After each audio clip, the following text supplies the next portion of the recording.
Welcome to Pegwarmers. I'm Kevin, and I'm here to talk about toys. So, it's the end of 2022. We just had the holiday season. I want to recap a little bit of the Christmas season, talk about some toy news this episode, as well as some of the plans for 2023. I'm not a big resolution, giant, goal guy for my YouTube channel.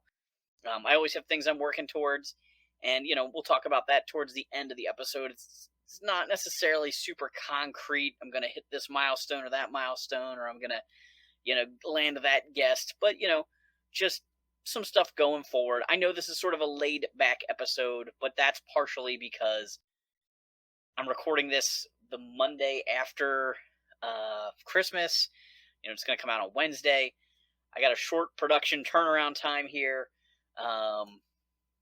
I hope you guys have been enjoying the episodes. The Christmas episode with Tony from Hack the Movies about test trucks, I thought was a great episode. I hope you guys enjoyed it. It's fun getting into the studio, and I'm going to be trying to, continue to do some of that stuff as time allows. I definitely think that those episodes are a lot of fun, for sure. So I did put together a little bit of a slideshow here just to kind of keep me on track. I kind of like these slideshows for the episodes that I'm doing here that are a little bit more self-guided. Keeps me on track, keeps me from rambling a little bit. So here's where we are. Happy holidays, happy new year. I hope you guys all had a great holiday season. We celebrated here with my stepsons on Christmas Day. New Year's Day, which is coming up, we'll be getting together with my nieces and my parents and celebrating some more. So I don't necessarily have all my Christmas presents here. I actually think my nieces are getting me some toy-related stuff. They won't be included in this video. But I am going to talk about my haul a little bit. So the Christmas haul so far. I got a G.I. Joe, not quite a Lego set. The Tomahawk is my all-time favorite G.I. Joe vehicle. And Just Fun has been doing these sort of brick sets.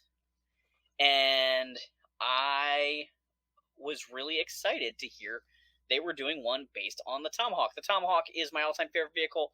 It's a huge vehicle. I mean, it's not as big as some of the, base vehicles we got later, like the Rolling Thunder or the General. But it holds a lot of guys, so it was super fun to play with as a kid, and my dad is a helicopter mechanic, so I loved the original Tomahawk. I told my wife, I saw it on Facebook that these were hitting ollies and places like that. I said, I didn't even know that ever got released, and she was cool enough to go out and pick it up for me. It comes with Lifeline, Roadblock, and Lift Ticket. I'm going to probably just display it like this. These kits are not very functional. If I happen to get to ollies before these are all gone, I might pick up a second one. I would love to super glue one of these together to display it out of the package. But I love it. Super cool of her to pick that up for me. Next up, I got the Marvel Legends Hobgoblin figure. This was something that I wanted to get for my collection. I basically only collect X-Men and Spider-Man characters from Marvel Legends, and I especially like the stuff from the 90s. The 90s cartoon shows and the 90s comics are what I collected. Hobgoblin wasn't really important in the 90s comics, at least the run that I had, but he was important in the show, and he hit a local, liquidator place near us. We're actually there shopping. I took one of my sons to look for a present for my other son, and it was one of those lessons where we don't always get something every time we go to the store thing. So even though I saw it and wanted it, I didn't pick it up because we were buying something for someone else at the time. But I did, when we got home, tell my family that I saw something at the store that I wanted for Christmas. So my wife was cool enough to go back at some point and pick up Hobgoblin fairly cheap, which is great. And I love this retro packaging. It looks fantastic like this. I almost don't want to take him off the card just because it's so much fun. This is the first of the Spider-Man retro package figures I picked up. I did get some of the X-Men ones.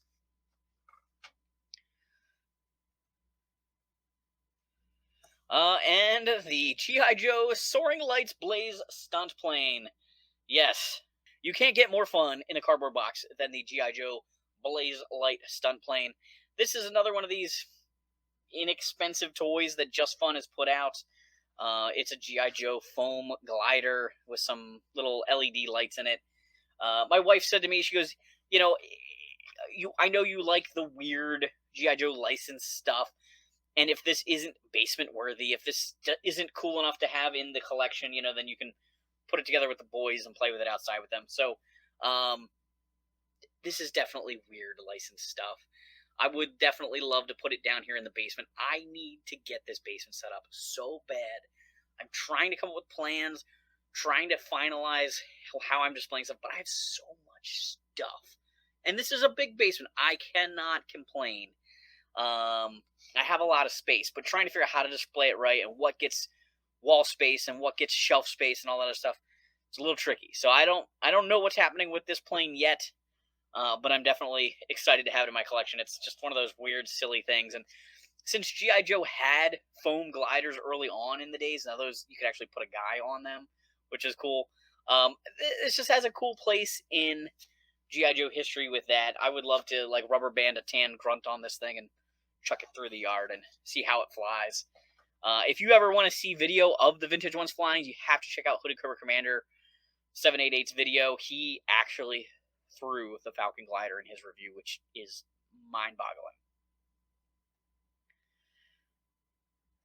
All right, next up, I got a dehumidifier for the basement. Not actually the one pictured there, but my wife got me a dehumidifier. I have a couple times made comments about, I don't know, do you think the basement has moisture?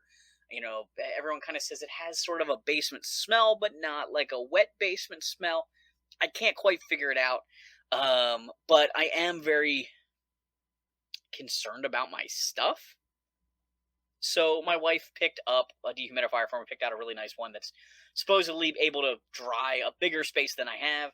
So hopefully that works out really great. I do want to get it down here and get it set up because I want to keep all my stuff protected, like all this memorabilia from cardboard boxes to autographs on the walls. You guys haven't seen it yet, but I finally got my autographs on the wall. Some of the ThunderCat voice actors, the Star Wars people. Whew, the camera's doing some funny stuff when I do that. But all that stuff is on display down here. I got toys. The plastic figures I'm not as worried about with moisture, but cardboard is definitely a huge problem. So trying to keep all that stuff in good shape. All right, so toy aisle's empty on Christmas Eve. We're moving into the news section here. I went out on Christmas Eve. My one stepson all of a sudden decided he wanted Shopkins. He mentioned he wanted Shopkins when he made his Christmas list, but it seemed like kind of a minor thing, and my wife and I had talked about it. He doesn't really have any of them.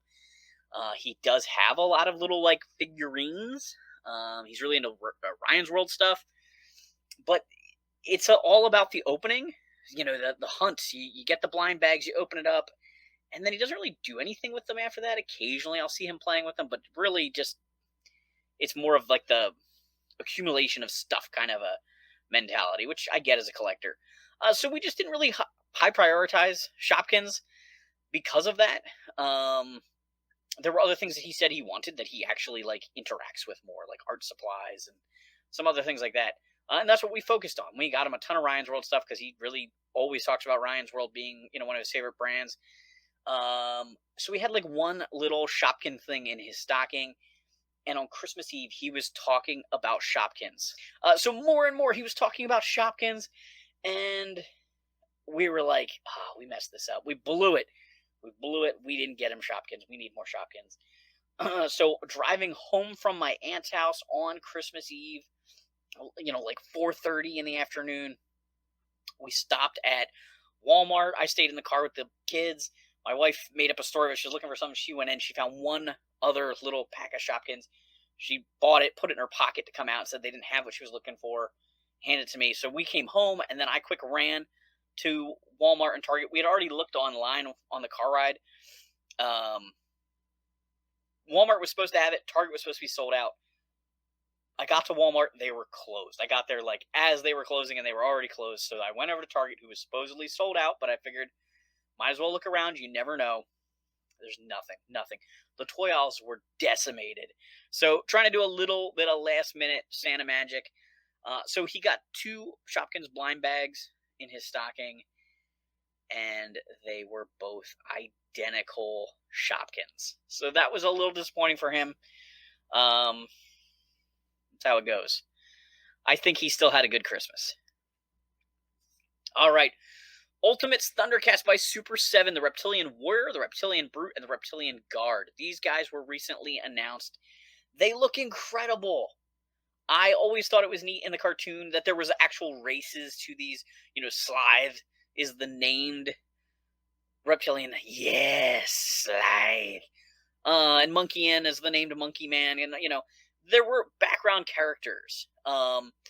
And they were used in episodes, especially the first episode, where there seemed to be like a whole army of mutants in the opening sequence of the show. So these are really cool. In fact, there is a figure in the minifigure line from LJN back in the day of the generic reptilian guy with the yellow tunic. These are coming out from Super 7. They look beautiful.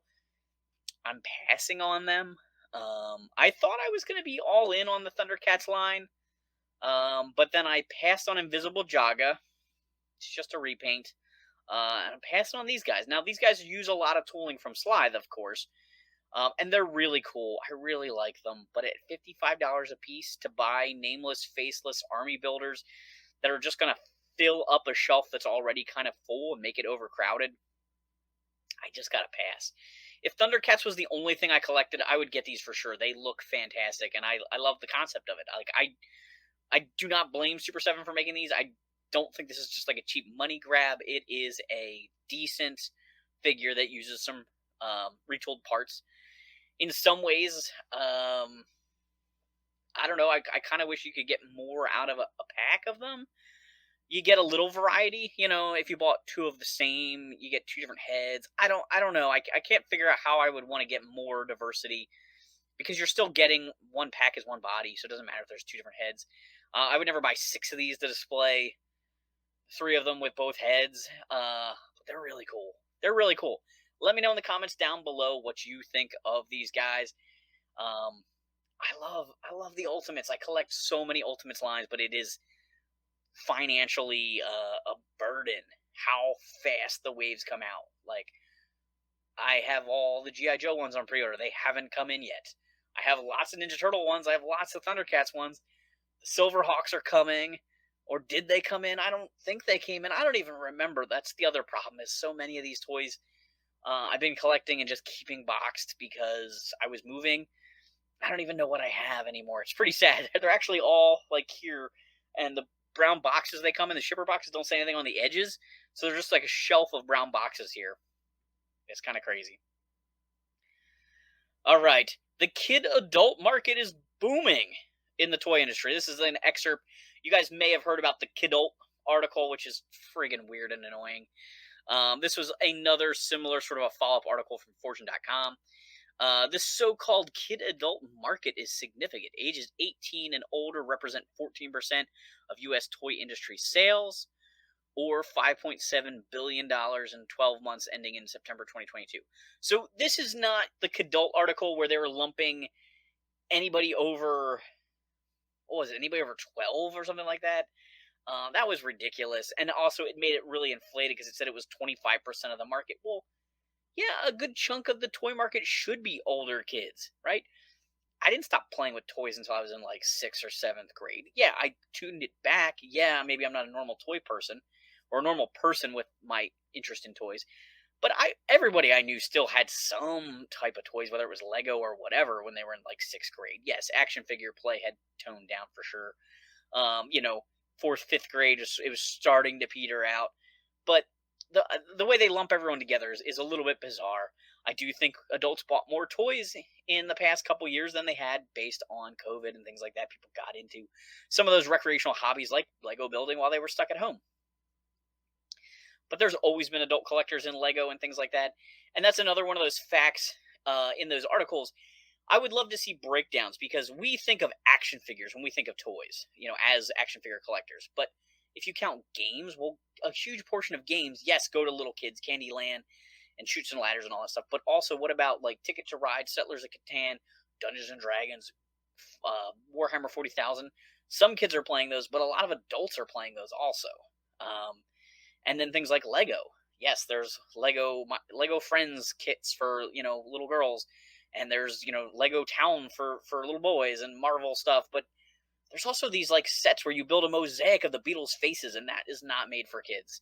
Or you build a wood paneled Atari. That is not for kids. Optimus Prime and Voltron that transform are not for kids.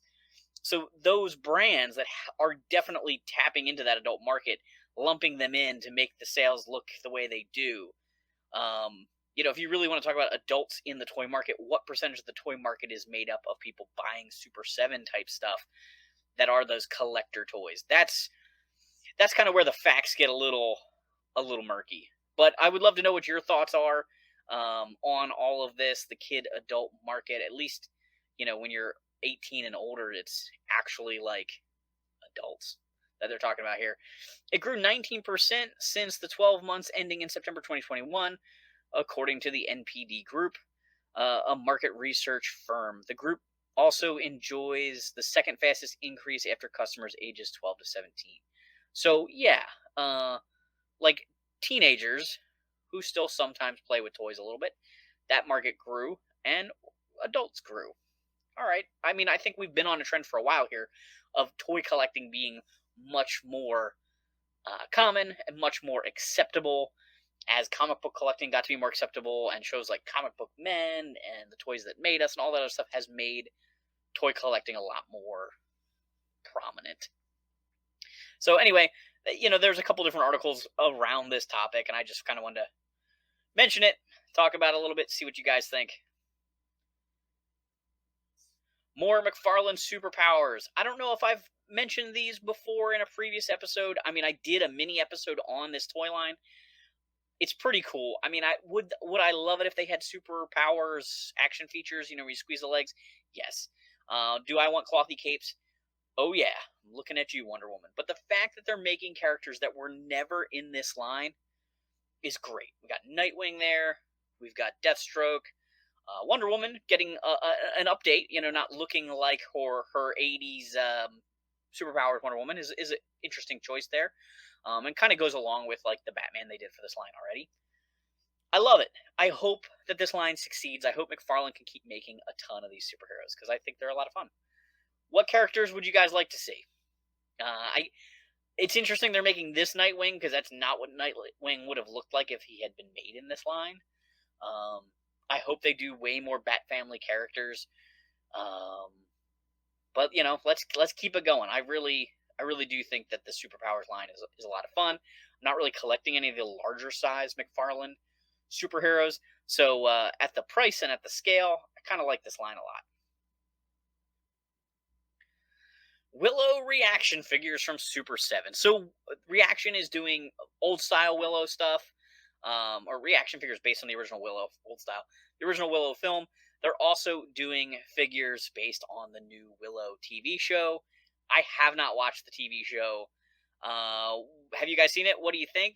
I mostly put it on the news here to be able to plug the old Pegwarmers Willow episode that we did with Farpoint Toys, talking about the Tonka figures, which is a really interesting line of toys, miniatures, that kind of thing.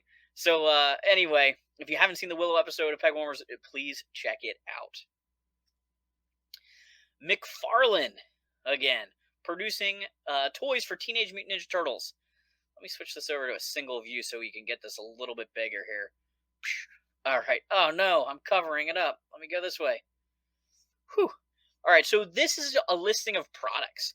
Donatello basic figure, Donatello transforming bow staff, drive and kick cycle with figure, Leatherhead basic figure, Leonardo basic figure, Leonardo transforming katana sword, Michelangelo basic figure, Michelangelo transforming katana, Ninja shouts Donatello, Ninja shouts Leonardo, Ninja shouts Michelangelo, Ninja shouts Raphael, Raphael basic figure, Raphael transforming Sai, Rocksteady basic figure, Splinter basic figure, Turtle cycle with sidecar and figure, Van, and then movie basic figure assortment, movie basic figure roleplay, movie basic figure assortment, movie figure assortment turtles, giant figure assortment, layer playset, and figure vehicle assortment. There's a lot of things listed there, and it seems pretty interesting. So there appears to be two different styles of figures. One that's based on a movie, which we know Seth Rogen is doing a Ninja Turtles movie, and then the other one is just turtles. I don't know what style those turtles are.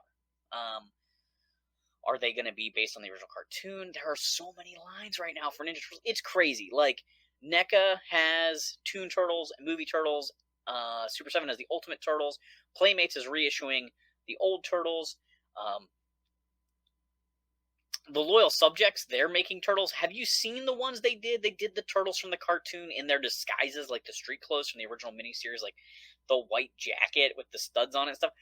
Super goofy, but super fun. But I heard the toys aren't that great. I have not actually touched any of the Loyal Subjects figures. I would love to check them out, but I haven't sunk any money into them, just based on some initial comments I've heard. But this is so interesting. The transforming weapons don't do anything for me. I would totally skip those. I'm very interested in seeing, though, what they have coming out.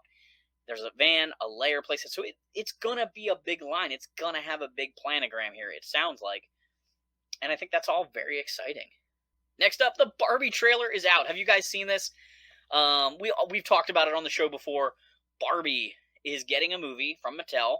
Margot Robbie, who played Harley Quinn in Suicide Squad, is playing Barbie. And the trailer is a spoof of 2001: A Space Odyssey. That opening sequence with the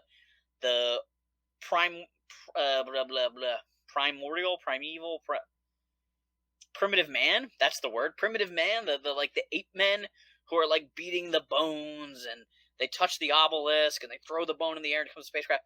It's about dolls, and in the early days, dolls were boring and baby dolls, and then there came, and the obelisk is Barbie's legs, like a close-up of Barbie's leg. Dun, dun, dun, dun. And it reveals the giant Margot Robbie Barbie, who, she, like, winks at the camera, and then it cuts to, like, the Barbie world with, like, pink everything.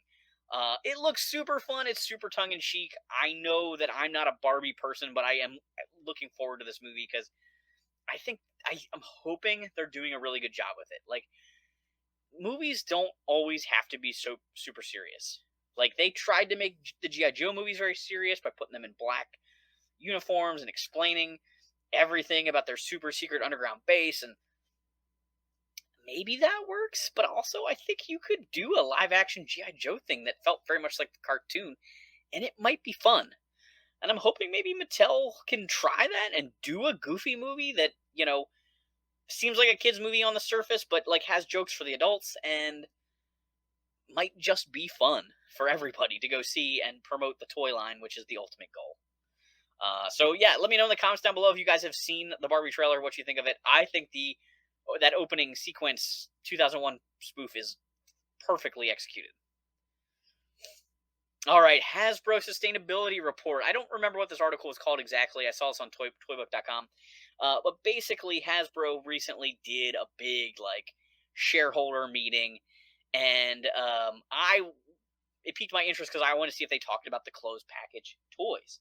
I don't have one here, but to use Hobgoblin as the example, right? Old window boxes have a window, and Sergeant Slaughter that I showed you guys in a recent episode, similar to this closed box, right?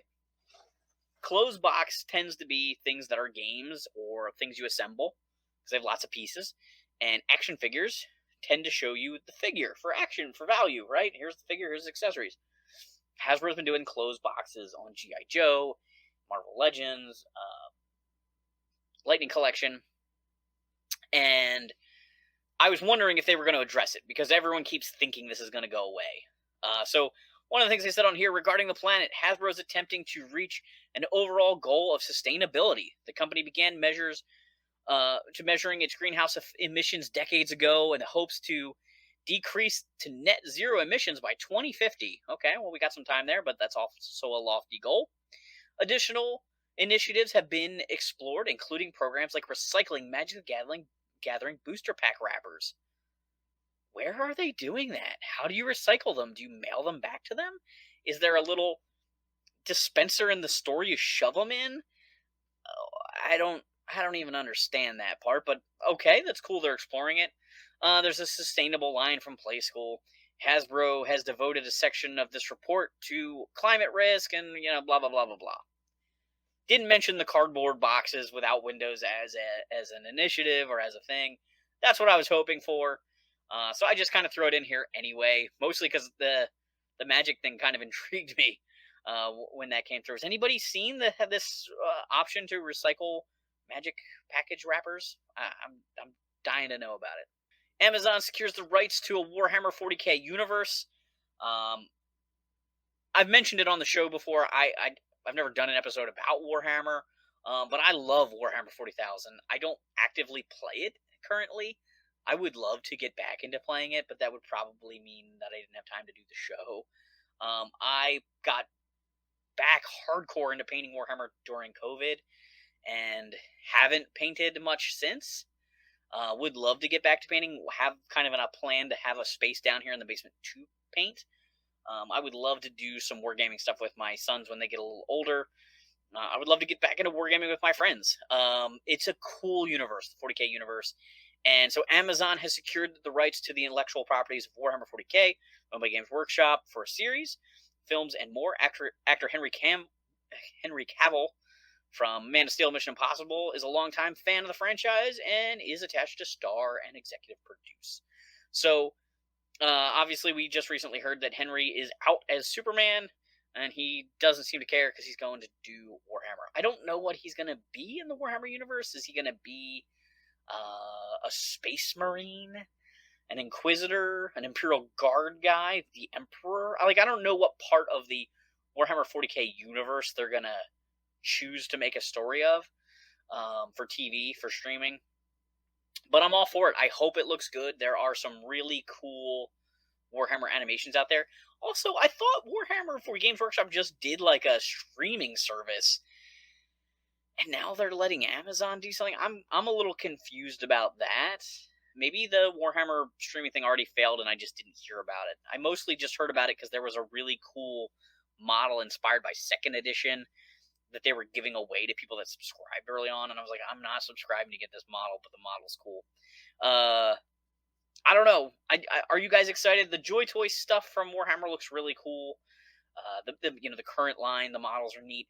I am an old school Warhammer guy, so I like 2nd edition. I love the old models, the way the Space Marines used to look, instead of these intercessor guys. Or intercessors. That is a current name, but that's not what the Space Marines are called now. Space Marine. I'm forgetting the term. I'm blanking on it. I'm unprepared. They've updated everything and given everything new terminology and kind of superized them and made them bigger. And I don't know. It's fun still. I still love the property, but I love the look, the aesthetic of the old stuff. So what's next for 2023? This is kind of looking forward. What is my plan? I've been doing a lot of episodes here in my basement. The production staff of the show shrank, right? I'm editing the episodes myself.